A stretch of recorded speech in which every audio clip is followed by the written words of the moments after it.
Saturday కదా! Saturday నేను చేసుకున్న ప్రిపరేషన్స్ చూపిస్తానండి. నిన్నంతా కంప్లీట్‌గా స్నాక్సే చేసుకున్నాననమాట. చాపింగ్ బోర్డ్ అయితే రీసెంట్‌గా నేను మీషోలో ఆర్డర్ పెట్టుకున్నాను. పర్లేదు బానే వచ్చింది. ఫస్ట్ బాబుకి ఒక 3 డేస్ అయినా సరే ఇంట్లో చేసిన స్నాక్స్ ఇచ్చి పంపిస్తాననమాట స్నాక్స్ బాక్స్‌కి. ఫస్ట్ అయితే పల్లీలు వేపేసుకున్నాను. పల్లీలు వేగేలోపు రోస్టెడ్ చనా ఉంటుంది కదా! మేమైతే ఉప్పు శనగలు అంటాం అనమాట. దాంట్లో రీసెంట్‌గా నేను ఇన్‌స్టాగ్రామ్‌లో చూసాననమాట. ఇదే బ్రౌనీ చేశారనమాట.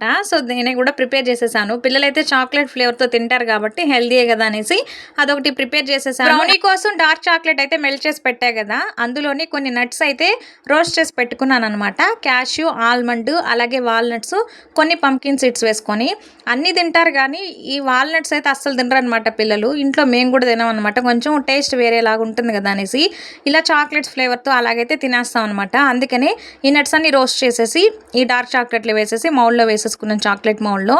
తర్వాత అయితే పిల్లల కోసం పీనట్ బటర్ అయితే ప్రిపేర్ చేసేసుకున్నాను. పీనట్ బటర్ ప్రిపేర్ చేసేప్పుడు నేను పల్లీలు అలాగే కొంచెం నెయ్యి వేసుకుంటాను. కొంచెం సాల్ట్ వేసుకొని క్రీమీ టెక్స్చర్ వచ్చేదాకా మిక్సీ పట్టేసుకుంటాను. నెక్స్ట్ డబ్బాలో వేసేసుకొని ఫ్రిడ్జ్‌లో పెట్టేసుకుంటాను. తర్వాత ఈరోజు మార్నింగ్ అంటే సండే మార్నింగ్ రాగి లడ్డు ప్రిపేర్ చేశాననమాట. చాలా సింపుల్‌గా అన్నీ ఇలా బాక్స్‌లో పెట్టేసుకొని ఫ్రిడ్జ్‌లో పెట్టాల్సిన అంటే ఫ్రిడ్జ్‌లో పెట్టేసుకున్నాను.